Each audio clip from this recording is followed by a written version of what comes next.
And also making headlines, we're going to talk about ABC newsman George Stephanopoulos. But first, let's talk about Brian Williams. He wants to get his news desk again, but NBC executives aren't quite sure about it. And joining us now is Ike Seamans, a retired NBC News correspondent. Thanks for joining us again. Always a pleasure, Miranda. So, Ike, Tom Brokaw, a former nightly news anchor at NBC, as we all know, says there's been way too much speculation surrounding the scandal and believes we need to just let the process play out. What do you think? Well, I agree with Tom. Tom's an old friend of mine. Our careers started about the same time. We're about the same age. I've known him for many years. And when he says that, you should believe it. This investigation is supposed to run 6 months. It's run 3. Let it go out. But let me tell you one thing, Miranda, that is very intriguing about this. Since this began in January, Brokaw has been really the only person from NBC to say anything. And the reason is, in my opinion, is he's the only one at NBC News right now that has the trust from the public. He has integrity. Well, in my opinion, the NBC executives have really handled this thing very ineptly. Brokaw is the face of NBC News, and that's why he's been trotting out. But I think he's been saying now, look, I've done it. I don't want to say any more.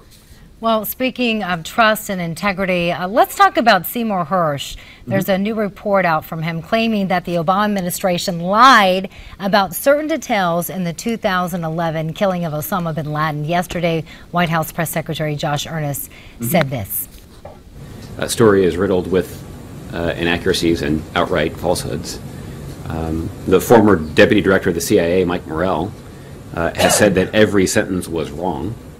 Actually, that wasn't yesterday. That was a few days ago. But Ike, what do you make of all this?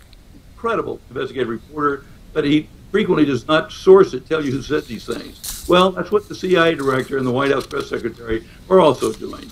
They're making brash statements with no justification. Show us the reports. Show us what happened. But that'll never happen.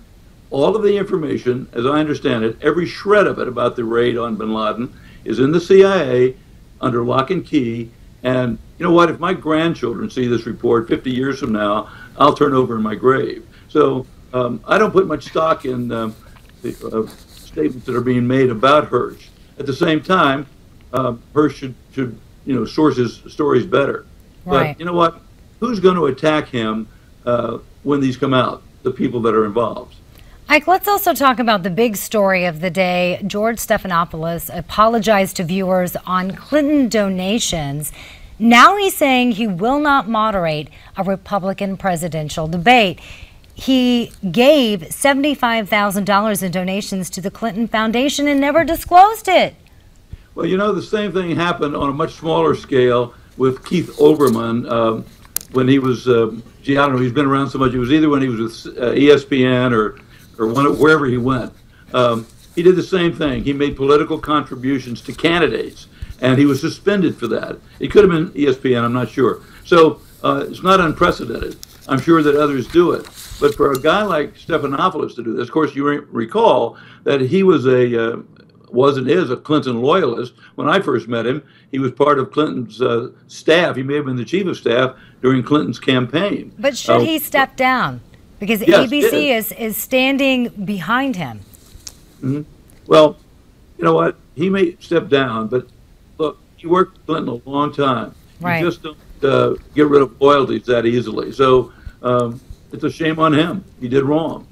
Ike Seamans, thanks so much for joining us here on Newsmax Now. Always good to have you and get your insight. Hope you'll join us again. I will be a pleasure at any time. Thank you. And we're going to talk more about this very subject coming up next on Newsmax Now.